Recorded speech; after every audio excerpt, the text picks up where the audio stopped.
بسم الله الرحمن الرحيم تمہارے دلوں کے درمیان الفت ڈال دی فَأَصْبَحْتُمْ بِنِعْمَتِهِ إِخْوَانًا تم اللہ کی نعمت کے ساتھ بھائی بھائی بن گئے وَكُنْتُمْ عَلَى شَفَا حُفْرَةٍ مِّنَ النَّارِ فَأَنْقَذَكُمْ مِنْهَا تم آگ کے گڑھے کے کنارے پر تھے اللہ تبارک و تعالیٰ نے تمہیں اس سے بچا لیا كَذَلِكَ يُبَيِّنُ اللَّهُ لَكُمْ آيَاتِهِ لَعَلَّكُمْ تَهْتَدُونَ اسی طرح اللہ تعالیٰ کھول کھول کر تمہارے لیے آیات بیان کرتا ہے تاکہ تم صحیح راستے پر فائز ہو جا چل پڑو یہ اللہ تعالیٰ اپنی آیات کو کھول کھول کر بیان کرتا ہے اس نے جدا جدا ہونے سے اور دشمنی سے اصحاب رسول صلی اللہ علیہ وسلم کا وصف جو اللہ تعالیٰ نے قرآن مجید میں بیان فرمایا ہے وہ آپ دیکھ لیں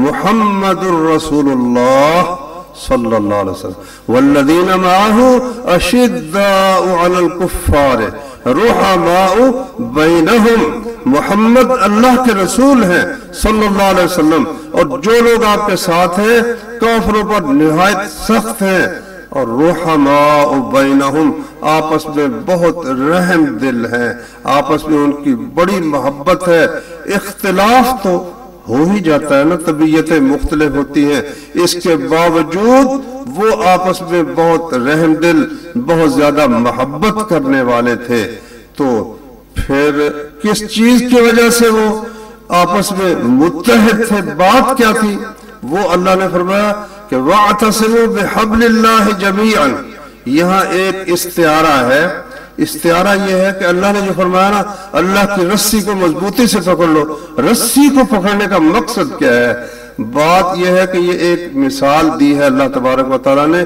کہ پہاڑ پر کوئی شخص اگر پہاڑ سے گرے کسی گہری کھائی میں جا پڑے جہاں اترنے کی بھی کوئی صورت نہ ہو کہ کوئی اتر کر اسے وہاں سے نکال سکے تو اوپر سے ایک رسہ پھینکا جاتا ہے اور پھر وہ جو اس کھائی میں گرا پڑا ہے وہ اگر اس کو مضبوطی سے تھام لے پھر اس رسی کو اوپر اٹھا لیا جاتا ہے اوپر والے اٹھاتے ہیں تو جو اس رسی کو مضبوطی سے پکڑ لیں گے وہ بالکل سلامتی کے ساتھ اس کھائی سے اس گڑھے سے نکل کر نجات پا جائیں گے تو میرے بھائیوں یہ اللہ نے فرمایا ہے کنتم علی شفا حفرۃ من النار تم آگ کے گڑھے کے کنارے پر تھے تم گمراہی کی کھائی میں وَإِن كُنْتُمْ مِنْ قَبْلِهِ لَفِي ضَلَالٍ مُبِينٍ اس سے پہلے نبی کریم صلی اللہ علیہ وسلم کی تشریف آوری سے پہلے تم کھلی گمراہی میں تھے تو اس گہری کھائی میں سے گمراہی کی اس کھائی میں سے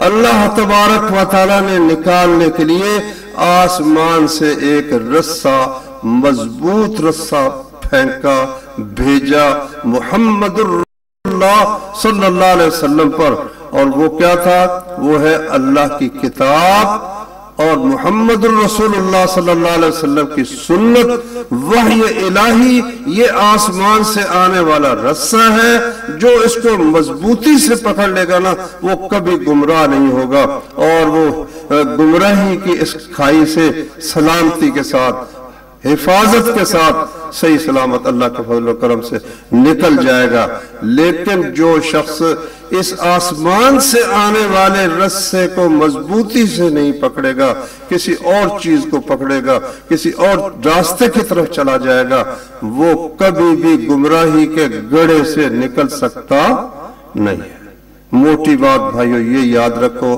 تو نبی کریم صلی اللہ علیہ وسلم نے عرباض بن ساریہ رضی اللہ عنہ سے حدیث مروی ہے کہ ایک دن نبی صلی اللہ علیہ وسلم نے ہمیں واعظ کیا موعظۃ بلیغۃ ظرفت منها العیون ووجلت منها القلوب کہ اس واعظ سے ایسا بلیغ واعظ تھا کہ آنکھیں برسنے لگ گئیں اور دل خوف زدہ ہو گئے ڈر گئے تو ہم نے کہا یا رسول اللہ کہ ان هذا موضع مودع ایسا معلوم ہوتا ہے کہ یہ نصیحت تو الوداع کہنے والے شخص کی نصیحت ہے تو آپ ہمیں کوئی اوصنا کوئی وصیت کر دیجئے نبی کریم صلی اللہ علیہ وسلم نے فرمایا انہو من یعش منکم فسیر اختلافا کثیرا جو تم میں سے زندہ رہے گا نا وہ بہت زیادہ اختلاف دیکھے گا.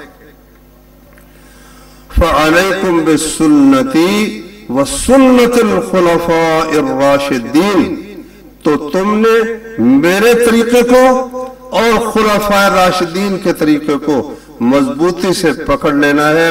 وَإِيَّاكُمْ وَمُحْدَثَاتِ الْأُمُورِ، بھائی تھوڑی سی ایک تکلیف کرنی ہے. دائیں بائیں جو بھائی سوئے ہوئے نا، آدھے پونے گھنٹے کی بات ہے، ذرا ہلا دو. دیکھو دائیں بائیں دیکھو جو سوئے ہوئے، تھوڑا تھوڑا ہلا دو. کوئی بات یاد رہ جائے گی، انشاءاللہ فائدہ دے جائے گی. ابھی کئی بھائیوں کو ان کی بزرگی کی وجہ سے کسی نے نہیں ہلایا، تو تھوڑا سا آپ یاد دہانی کرا دیں گے تو آپ کے لیے فائدہ ہوگا انشاءاللہ. تو فرمایا نبی کریم صلی اللہ علیہ وسلم نے فَعَلَيْكُمْ بِالسُّنَّةِ وَسُنَّةِ الْخُلَفَاءِ الرَّاشِدِينَ، میرے طریقے کو اور خلفاء راشدین کے طریقے کو پکڑ لو. وَعَزُّوا عَلَيْهَا بِالنَّوَاجِزِ، داڑوں کے ساتھ نا مضبوطی کے ساتھ ان کو، جس طرح چاقو مارتا ہے نا بندہ، اس طرح مضبوطی کے ساتھ پکڑو. وَإِيَّاكُمْ وَمُحْدَثَاتِ الْأُمُورِ، اور بچ جانا نئے نئے کاموں سے. فَإِنَّ كُلَّ مُحْدَثَةٍ بِدْعَةٍ، کیونکہ ہر نیا کام بدعت ہے اور ہر بدعت جو ہے وہ گمراہی ہے. اب نبی کریم صلی اللہ علیہ وسلم نے یہ بھی فرمایا کہ خیر الناس قرنی، سب زمانوں سے بہتر میرا زمانہ ہے. ثم الذین یلونہم، پھر وہ لوگ جو ان کے بعد زمانے کے ہوں گے. ثم الذین یلونہم، پھر جو ان کے بعد ہوں گے. ثم یفش الکذب، پھر جھوٹ عام ہو جائے گا. اور فرمایا نبی صلی اللہ علیہ وسلم نے، اور ایسے لوگ ہوں گے یخونون ولا یؤتمنون، خیانت کریں گے، امین ان کو نہیں سمجھا جائے گا. ویشہدون ولا یستشہدون، گواہی کے لیے اپنے آپ کو پیش کرتے پھریں گے. کسی نے بھائی گواہی دلوانی ہے، ولا یستشہدون، کوئی انہیں کہے گا بھی نہیں آؤ شہادت دے، وہ خود ہی شہادت کے لیے، جھوٹ بولنے کے لیے ہر وقت تیار اور مستعد ہوں گے دنیا کی اس ذلیل جو چیزیں ہیں ان کے لیے. تو میرے بھائیو ایسا ہی ہوا کہ رسول کریم، ہاں ایک اور حدیث بھی سن لے. جزیرہ عرب کے متعلق رسول اللہ صلی اللہ علیہ وسلم نے فرمایا کہ شیطان اس بات سے نا امید ہو گیا ہے کہ نماز پڑھنے والے جزیرہ عرب میں اس کی عبادت کریں. ولیکن فی التحریش بینہم، آپس میں لڑانے جھگڑانے سے وہ نا امید نہیں ہوا. اللہ اکبر. تو نبی کریم صلی اللہ علیہ وسلم کے ان ارشادات کے مطابق جیسے جیسے نبوت کا زمانہ دور ہوتا گیا، اسی طرح سے وہ روشنی بھی کم ہوتی گئی. اس روشنی کے کم ہونے کے نتیجے میں ایک تو جھوٹ پھیلا، غلط بیانی پھیلی، ایک آپس میں افتراق پھیلا، اور گروہوں میں مسلمان تقسیم ہو گئے. اگرچہ اس کی کچھ ابتدا وہ صحابہ کرام کے زمانے میں کچھ نشانات ملتے ہیں، لیکن بعد میں تو پھر حد سے معاملہ بڑھ گیا. تو اس کے لیے علاج کیا ہے؟ اب صورتحال یہ ہے کہ مسلمان دنیا بھر میں آپ دیکھیں نا، اس قدر اختلاف ہے. بنیادی اختلاف اس میں دو قسم کے ہیں. ایک بنیادی اختلاف یہ ہے جس کو آپ تصوف کہتے ہیں. ایک تو یہ ہے نا کہ جو بات کرنی ہے نا، جو بات بھی کرنی ہے، جو کام کرنا ہے، ہر کام کرنے سے پہلے اپنے آپ سے دو سوال آپ کر لیں. پہلا سوال یہ کریں کہ اے بندہ خدا، تو بتا کہ تو یہ عمل کس کے لیے کر رہا ہے، مقصد تیرا کیا ہے. دوسرا سوال اس کا یہ ہے کہ اے اللہ کے بندے، تو اسے کس طریقے سے ادا کر رہا ہے. پہلے سوال کا جواب یہ ہے کہ میں یہ کام صرف اللہ کو راضی کرنے کے لیے، اس کی جنت کے حصول کے لیے یہ کام کر رہا ہوں. پھر یہ سوال ٹھیک ہو گیا۔ دوسرے سوال کا جواب یہ ہے کہ میں یہ کام حضرت محمد صلی اللہ علیہ وسلم کے بتائے ہوئے طریقے کے مطابق کر رہا ہوں، بس پاس ہو گیا۔ اگر ان دونوں چیزوں میں سے ایک چیز کی بھی کمی ہوئی کہ نیت میں خلل آ گیا یا طریقہ محمد رسول اللہ صلی اللہ علیہ وسلم کا نہ رہا، فیل ہے۔ قیامت کے دن اس کی کوئی قدر و قیمت نہیں۔ وہ سکہ جو مدینے میں اللہ تبارک و تعالیٰ نے نازل فرمایا، جس پر اللہ کی مہر ہے، اس کے محمد صلی اللہ علیہ وسلم کی مہر ہے، قیامت کے بازار میں صرف وہ سکہ چلے گا، اس کے علاوہ کسی کی کوئی مہر ہوگی قیامت کے بازار میں اس کی کچھ قدر و قیمت نہیں ہوگی۔ تو میرے بھائیوں، اللہ تبارک و تعالیٰ نے اس بات کا ذمہ لیا کہ میں نے اپنے نبی پر جو دین نازل کیا ہے نا، یہ ایک تو میں نے اس کو کامل کر دیا، اکملت لکم دینکم۔ دوسرا یہ کہ میں اسے محفوظ کروں گا، حفاظت اس کی میں کروں گا۔ اچھا، کئی منکرین حدیث جو ہے نا، وہ اسلام سے بچنے کے لیے قرآن مجید کے احکام سے فرار اختیار کرنے کے لیے وہ کہتے ہیں جی قرآن ہی کافی ہے، اللہ کی طرف سے قرآن اترا ہے، حدیث کوئی نہیں۔ اچھا، وجہ اس کی یہ ہے کہ اگر صرف قرآن مجید کو لینا تو نماز بھی گئی، روزہ بھی گیا، زکوٰۃ بھی گئی، حج بھی گئی۔ کیونکہ نماز کو لے لیجیے، نماز ہے، کتنی نمازیں ہیں؟ قرآن مجید میں عدد تو بیان ہی نہیں ہوا۔ اچھا، کتنی اس کی رکعتیں ہیں، ان کے اوقات کیا ہیں، اس کی ترتیب کیا ہے، قیام ہے، رکوع ہے، سجدہ ہے، اور اسی طریقے سے ان میں کیا پڑھنا ہے، قرات کیا کرنی ہے، اور دوسرے اذکار کیا کرنے، کچھ بھی تو قرآن مجید نے بیان نہیں کیا۔ کس لیے؟ کہ اس کو محمد رسول اللہ صلی اللہ علیہ وسلم کے بیان پر چھوڑ دیا ہے۔ وَأَنزَلْنَهَا، منکرین کہتے ہیں جی قرآن مجید کی حفاظت کا ذمہ تو اللہ تعالیٰ نے لیا، لیکن حدیث کی حفاظت کا تو کوئی ذمہ لیا ہی نہیں ہے۔ تو اس لیے جب اس کی حفاظت نہیں ہوئی تو پھر اس کا اعتبار کیا ہے؟ اس میں تو جھوٹ بھی ہے، غلط بیانیاں بھی لوگوں نے کی ہیں۔ اللہ اکبر۔ اور کئی کہتے ہیں جی قرآن پر تو اتفاق ہے، حدیث پر تو اتفاق نہیں ہے، اس لیے جس پر اتفاق ہے نا اس کو لے لے، جس پر اتفاق نہیں ہے اس کو چھوڑ دے۔ حدیث میں چونکہ اختلاف ہے اس لیے اس کو چھوڑو، اور قرآن مجید پر اتفاق ہے اس لیے اس کو لے لو۔ اور قرآن کی حفاظت کا اللہ نے ذمہ لیا ہے، حدیث کی حفاظت کا اللہ نے ذمہ نہیں لیا، اس لیے حدیث کے اندر تو خلط ملط ہو گیا معاملہ، قرآن اللہ کے فضل سے محفوظ ہے۔ آپ ان سے پوچھیں کہ بھئی یہ کیا دلیل ہے آپ کے پاس کہ قرآن کی حفاظت کا ذمہ تو اللہ نے لیا ہے لیکن حدیث کی حفاظت کا ذمہ اللہ نے نہیں لیا، یہ کہاں لکھا ہے؟ یقیناً وہ سورۃ الحجر کی اور 14ویں پارے کے پہلے رکوع کی آیت پڑھیں گے، اِنَّا نَحْنُ نَزَّلْنَا الذِّكْرَ وَإِنَّا لَهُ لَحَافِظُونَ۔ قربان جائے، قرآن عجیب کلام ہے، عربی زبان عجیب و غریب زبان ہے، ترجمہ ہو سکتا ہی نہیں ہے اردو میں یا کسی زبان میں۔ اب دیکھو، اِنَّا بے شک ہم، نحنو ہم، نزلنا کیا مانا؟ ہم نے۔ کتنی دفعہ ہم ہو گیا؟ 3 دفعہ۔ اِنَّا، پھر اِنَّا بھی بے شک ہم نے، نحنو ہم نے، نزلنا الذکر ہم نے اس ذکر کو، الذکر معہود ہے، اس ذکر کو ہم نے نازل کیا، وَإِنَّا لَهُ لَحَافِظُونَ، اور یقیناً ہم ہی اس کی حفاظت کرنے والے ہیں۔ یہاں یہ تو نہیں ہے اِنَّا نَحْنُ نَزَّلْنَا الْقُرْآنَ وَإِنَّا لَهُ لَحَافِظُونَ، یہ تو نہیں لفظ، لفظ تو ذکر ہے۔ اور ذکر کیا ہے؟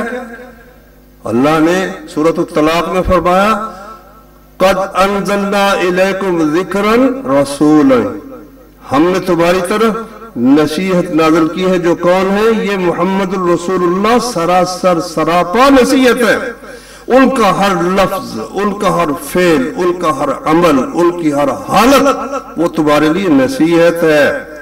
قرآن مجید کی بھی اللہ نے حفاظت کی، حدیث کی بھی اللہ نے حفاظت کی، اور ان دونوں کو آگے فرمایا بلغوا عنی ولو آیتن، ایک آیت بھی ہے تو آگے پہنچا دو، اور صرف آیت نہیں، فرمایا نظر اللہ امرأ سمع مقالتی فوعاها واداها كما سمعها، اللہ اس بندے کو تر و تازہ رکھے، سرسبز و شاداب رکھے، جس نے میری بات کو سنا اور اس کو یاد کر لیا، اور جس طرح سنا تھا اس کو آگے پہنچا دیا۔ آپ دیکھیں اصحاب رسول صلی اللہ علیہ وسلم نے کتنی جاں فشانی کے ساتھ قرآن مجید پورے کا پورا، ہاں ایک بات درمیان میں رہ گئی، وہ جو کہتے ہیں اختلاف بڑھا، قرآن میں اختلاف ہوئی۔ اللہ کے بندوں، خواہ مخواہ اختلاف کرنے والے تو ہر جگہ ہوتے، قرآن مجید میں بھی اختلاف کرنے والے ہیں۔ ہم تو کہتے ہیں نا قرآن مجید ایک شوشے کا فرق نہیں، مشرق سے مغرب تک چلے جاؤ ایک شوشے کا فرق نہیں ملے گا الحمدللہ، لیکن مسلمان کہلانے والے کئی جو زبردستی اسلام میں گھس آئے ہیں، ہاں جی، متستر بالاسلام کا پردہ انہوں نے لبادہ اوڑھ رکھا ہے، وہ یہ کہتے ہیں ان کی اس کتاب میں جس کو وہ اس طرح مقدس اور صحیح سمجھتے ہیں، جس طرح ہم صحیح بخاری کو سمجھتے ہیں، اس میں یہ لکھا ہوا کافی کے اندر کہ اصل قرآن جو تھا نا وہ مصحف فاطمہ 70,000 آیتیں تھی اس میں۔ ہمارے اس قرآن میں کتنی ہیں؟ 6,000 اور 666 بڑا مشہور ہے، لیکن 200 سے کچھ زائد آیات ہے قرآن کریم کی۔ اچھا، تو اس وجہ سے اگر ہم چھوڑتے ہیں کسی چیز کو کہ سب لوگ نہیں مانتے، تو پھر تو قرآن سے بھی ہاتھ دھو بیٹھو، قصہ ہی تمام ہوا۔ انہوں نے تو اس شاخ کو ہی کاٹ دیا جس پر اسلام کا آشیانہ ہے۔ انہوں نے کہا جس دن حضرت محمد صلی اللہ علیہ وسلم فوت ہوئے، دنیا سے رخصت ہوئے، 4 آدمی مسلمان، باقی سب کے سب نعوذ باللہ مرتد ہو گئے۔ اب وہ قرآن کو کیسے مانیں گے؟ ٹھیک ہے، مسلمانوں کے سامنے وہ یہ کہیں گے نہیں ہم قرآن کو مانتے ہیں، وہ ساری بات لمبی بات ہے۔ حدیث وہ انہی صحابہ کے ذریعے سے آئی ہے جن کو وہ کافر سمجھتے ہیں، تو کس طرح اس کو مانیں گے؟ اس بات کو چھوڑو۔ اچھا، ایک بات اور غور کرو، وہ یہ ہے کہ جو چیز اس کی قدر و قیمت نہیں ہے، اس کا کوئی جعلی وہ سکہ بناتا ہے جو سکہ بازار میں چلتا نہ ہو۔ کیا ایسا سکہ جعلی بنایا جاتا ہے؟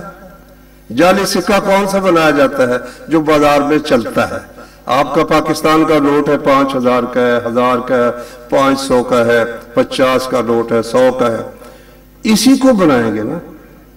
تو اگر حدیث پر عمل ضروری ہی نہیں تھا، امت مسلمہ نے حدیث پر عمل کیا ہی نہیں ہے، تو پھر کیا ضرورت تھی لوگوں کو جھوٹی حدیثیں بنانے کی؟ میرے بھائیوں، صحابہ کرام نے اللہ کے رسول کے حکم کے مطابق آپ کی ہر حرکت کی حفاظت کی ہے۔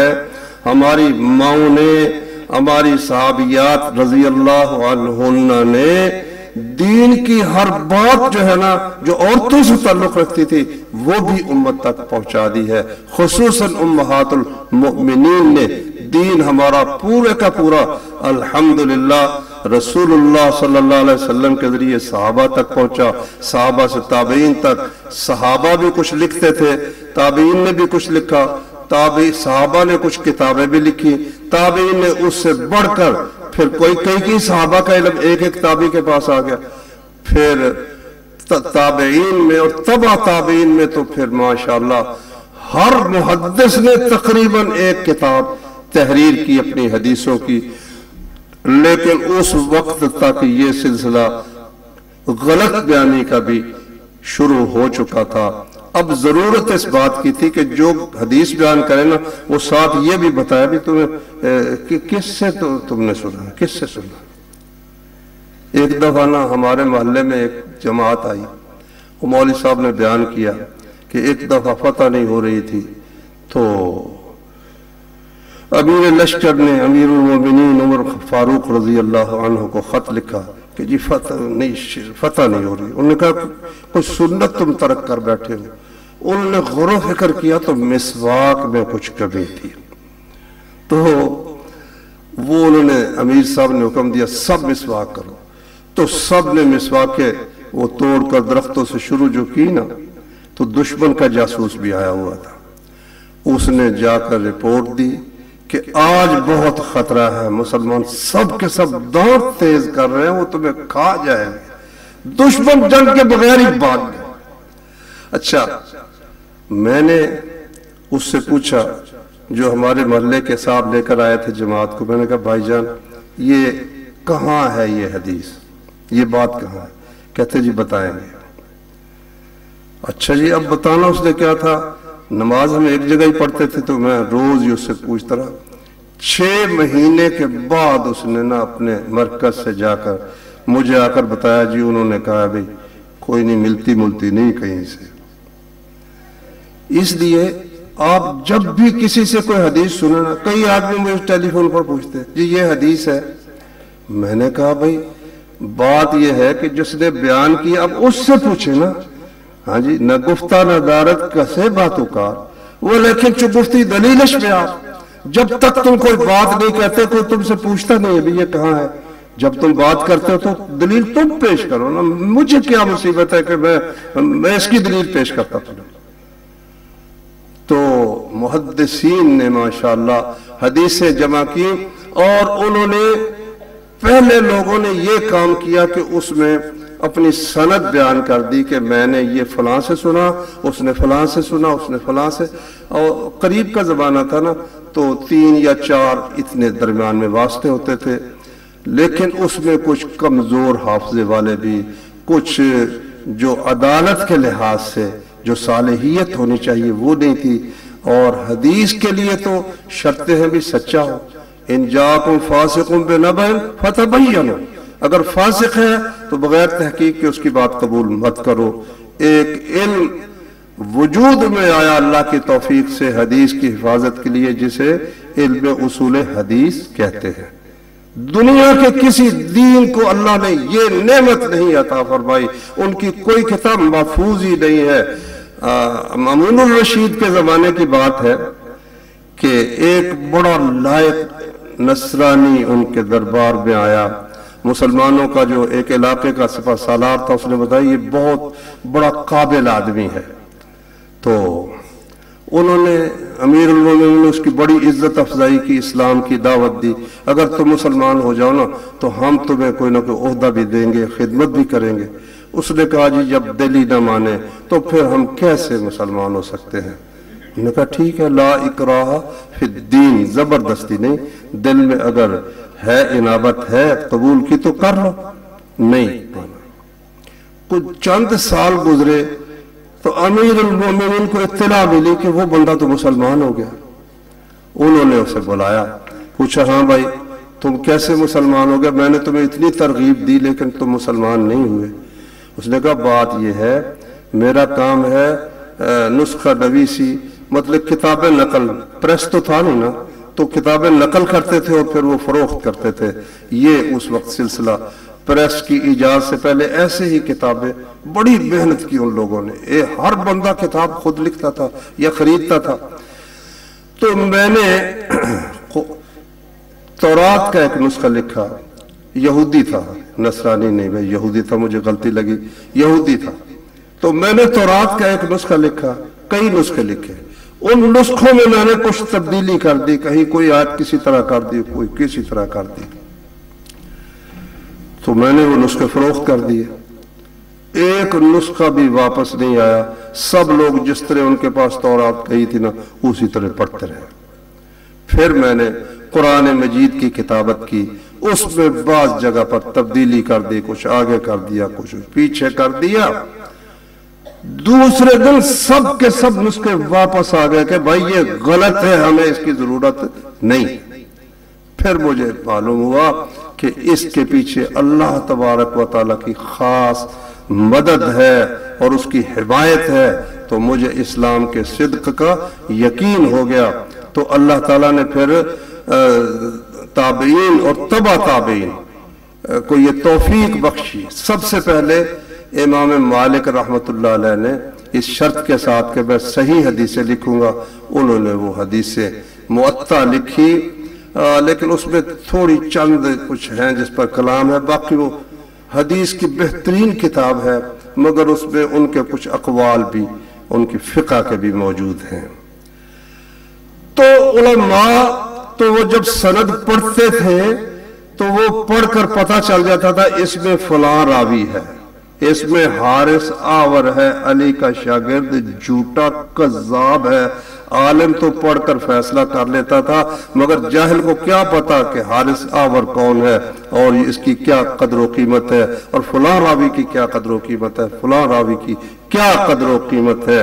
تو اس بات کا اظہار تو ہوتا رہتا تھا، لیکن عمل کی نوبت نہیں آئی تھی. تو ایک دن اسحاق بن راہویہ رحمت اللہ علیہ بیٹھے ہوئے تھے. امیر المومنین محمد بن اسماعیل بخاری کہتے ہیں کہ انہوں نے کہا یار کوئی ایسا بندہ ہو کہ خالص صحیح احادیث جمع کر دے تاکہ عالم ہی نہیں، عام آدمی، سبزی فروش، ہاں جی، اسی طرح زمیندار، دکاندار آنکھیں بند کر کے اس پر عمل کر سکے. یہ کام بھائیو اللہ تعالیٰ نے امام محمد بن اسماعیل بخاری رحمت اللہ علیہ سے لیا ہے. تو اللہ کی دیکھو شان کتنی، اللہ نے اس شخص کو عزت فرمائی کہ کئی لوگ بہت سے مسائل میں ان سے اتفاق نہیں رکھتے، لیکن ماشاءاللہ کوئی بھی ہے نا اہل السنہ ہو، اہل السنہ سنت کو دلیل مانتا ہو، صحابہ کو مسلمان مانتا ہو، وہ یہی کہے گا کہ اللہ کے کلام کے بعد سب سے صحیح کتاب کون سی ہے؟ صحیح بخاری ہے. تو اسے پڑھنے کی آپ بھائیوں کو، ہمارے طالب علموں کو سعادت حاصل ہوئی ہے. تو اس وقت میں نے ذکر کیا تھا اس اختلاف کا.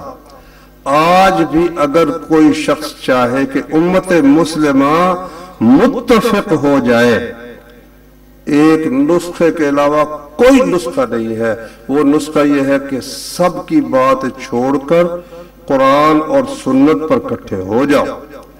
کیوں؟ اس لیے کہ کوئی کتنی بھی بڑی شان والا شخص ہے، اس کی بات وہ اللہ کی طرف سے نازل شدہ نہیں ہے، اللہ کی طرف سے نازل. حضرت امام مالک رحمت اللہ علیہ، حضرت امام ابو حنیفہ رحمت اللہ علیہ، حضرت امام شافعی رحمت اللہ علیہ، حضرت امام احمد بن حنبل. اسلام میں یہ صرف اتنا بڑا دین نہیں ہے کہ چار ہی مذہب گزرے ہیں، چار ہی ائمہ، بڑے سینکڑوں ہزاروں، لیث بن سعد، سفیان ثوری، امام اوزاعی، پتہ نہیں کہ کتنے امام اس امت کے اندر گزرے ہیں. بس اللہ تعالیٰ جس کو چاہتا ہے ان کو شاگردوں کی، جن کو کوئی فوج مل گئی، انہوں نے ان کے اقوال جمع کر دی، ان کا ذرا پھیل گیا، دوسروں کا نہیں پھیل سکا. امام شافعی نے فرمایا کہ لیث بن سعد جو ہے امام مالک سے کم نہیں تھا، مگر اس کے شاگردوں نے اسے ضائع کر دیا. تو میرے بھائیوں، اب جو بھی بات ہو نا، جو بھی بات ہو، اگر ہم اس پر رہیں گے نا، جس طرح ایک صاحب وہ پہلے ایک مذہب سے تعلق رکھتے تھے، ان چار مذہبوں میں سے ایک، پھر وہ دوسرے مذہب میں چلے گئے. اب اس کے بعد نا انہوں نے ایک کتاب لکھی تفسیر کی زبردست. اس میں وہ شروع میں کہتے ہیں میں پہلے شافعی تھا، پھر میں ہو گیا حنفی. وعلی المرء نصرت صاحبہ، نصرت مذہبہ، بندے کے ذمہ ہے کہ اپنے مذہب کی مدد کرے. اور پھر اس نے وہ جاہلیت کا ایک شعر لکھا ہے، وَهَلْ أَنَا إِلَّا مِنْ غَزِيَّةَ إِنْ غَوَتْ غَوَيْتُ وَإِنْ تَرْشُدْ غَزِيَّةُ أَرْشُدِي. میں تو غزیہ قبیلے کا ایک فرد ہوں، اگر وہ سیدھے راستے پر چلے گی تو میں سیدھے راستے پر چلوں گا، اگر وہ غلط راستے پر چلے گی تو میں غلط راستے پر چلوں گا. نہ میرے بھائی، ایسا نہیں کرنا، ایسا نہیں کرنا. جب قرآن مجید کی آیت آ جائے، محمد الرسول اللہ صلی اللہ علیہ وسلم کی حدیث آ جائے، اس کے مقابلے میں پھر بقول مصطفیٰ زائر، بقول مصطفیٰ زائر زدین دیگرہ ماندم جمال یار مانے گردد از اغیار عاشق را. امام فاخر ظاہر گزرے ہیں یہاں ایک شاعر فارسی کے، وہ کہتے ہیں بقول مصطفیٰ ظاہر زِ رائے دیگراں ماندم، جب مصطفیٰ کا قول آ جائے تو اے ظاہر میں نے باقی سب کے قول جو ہے ان سے کنارہ کشی اختیار کر لی. کیوں؟ جمال یار مانے گردد از اغیار عاشق را، یار کا جو حسن ہے وہ عاشق کو ہر چیز سے رکاوٹ بن جاتا ہے، کسی اور طرف جانے ہی نہیں دیتا، دیکھنے ہی نہیں دیتا. تو امام بخاری رحمت اللہ نے صحیح حدیثیں اکٹھی کی، پھر حدیث سے مسئلہ کیسے نکالنا ہے یہ کام کیا. پھر جتنے گمراہ فرقے تھے جو خارجی تھے ان کا بھی رد کیا، کہا گناہ کرنے سے بندہ کافر نہیں ہو جاتا. کتاب الایمان جو کہتے تھے نا کلمہ پڑھ لو، اور کئی آپ نے بھی سنا ہوگا ایمان مجمل تے ایمان مفصل. ایمان کیا ہے؟ کہتے ہیں اقرار باللسان و تصدیق بالقلب، زبان سے اقرار کر لو، دل سے مان لو، عمل کرو یا نہ کرو، ایمان تمہارا سب کا ایک جیسا ہی ہے. نتیجہ اس کا کیا نکلا؟ لو میری ایک بات یاد رکھنا، محمد رسول اللہ کے زمانے میں صلی اللہ علیہ وسلم، صحابہ کے زمانے میں، بنو امیہ کے زمانے میں، کوئی بندہ مجھے دکھاؤ جو نماز نہ پڑھتا ہو اور اس کو مسلمان سمجھا گیا. ایک بندہ مجھے دکھا دو نماز نہ پڑھتا ہو اور مسلمان سمجھا گیا. لیکن پھر ایسے لوگ آئے، انہوں نے کہا نماز نہ بھی پڑھے نا، اب مانتا رہے پڑھوں گا تو جناب مسلمان ہے. نتیجہ اس کا یہ ہوا جماعتیں پھر رہی ہیں، کبھی کہیں جاتی ہیں کبھی کہیں، مگر جڑ کے اندر خرابی یہ ہے کہ اسلام کے ثبوت کے لیے جو ایک چیز رکھی تھی نا اللہ نے، فَإِن تَابُوا وَأَقَامُوا الصَّلَاةَ وَآتَوُا الزَّكَاةَ فَإِخْوَانُكُمْ فِي الدِّينِ، اگر یہ کافر کلمہ پڑھے، نماز پڑھے، زکوٰۃ دے تو دینی بھائی ہیں، ورنہ اسلام میں ان کا کوئی دخل نہیں. اب وہ نماز بھی گئی، اور وہ اس گروہ کو کہتے ہیں مرجیہ گروہ، تو ان کا بھی امام بخاری نے رد کیا. پھر آگے عقل پرست لوگ، عقل پرست لوگوں نے کہا جو بات ذہن میں نہیں آتی، جو سمجھ میں نہیں آتی. اب دیکھو یہ تم لوگ کہتے ہو کہ قیامت کے دن وزن ہوگا، یہ امام بخاری جہاں لائے اخیر میں قیامت کے دن وزن اعمال ہوگا. انہوں نے کہا بھئی نماز پڑھی اور ذکر کیا وہ تو ختم ہو گیا، نماز ختم ہو گئی، کو خرچ کیا تھا وہ بھی ختم ہو گیا، تو اب ہوا کو پکڑنا ہے. اس لیے مطلب یہ ہے وزن شزن کوئی نہیں، نہ کوئی ترازو ہے نہ کوئی چیز ہے، یہ تو عقل میں آتی نہیں ہے. مطلب اس کا یہ ہے کہ اللہ تعالیٰ عدل فرمائے گا، ترازو شرازو کوئی نہیں. امام بخاری رحمت اللہ علیہ نے ایسے تمام عقل پرستوں کی جو عقل پرستی کی وجہ سے باتیں تھی نا، جو باتیں تھی ان کا بھی رد کیا کتاب الاعتصام بالکتاب و سنہ میں اور کتاب التوحید میں. ماشاءاللہ بڑی لمبی بات ہے. یہاں پھر امام بخاری نے یہ باب باندھا ہے کہ باب ہے کہ قیامت کے دن اعمال کا وزن ہوگا. اور کس چیز کا وزن ہوگا؟ ان اعمال بنی آدم و اقوالہم، کئی کہتے ہیں جی بندوں کو تولا جائے گا، کئی کہتے ہیں ان صحیفوں کو تولا جائے گا. مگر امام بخاری نے کیا فیصلہ کیا کہ خود عمل تولے جائیں گے، خود عمل تولے جائیں گے، خود وہ بات تولی جائے گی. ہم سمجھتے ہیں منہ سے نکلی ختم ہوگی، ختم کوئی نہیں ہوئی.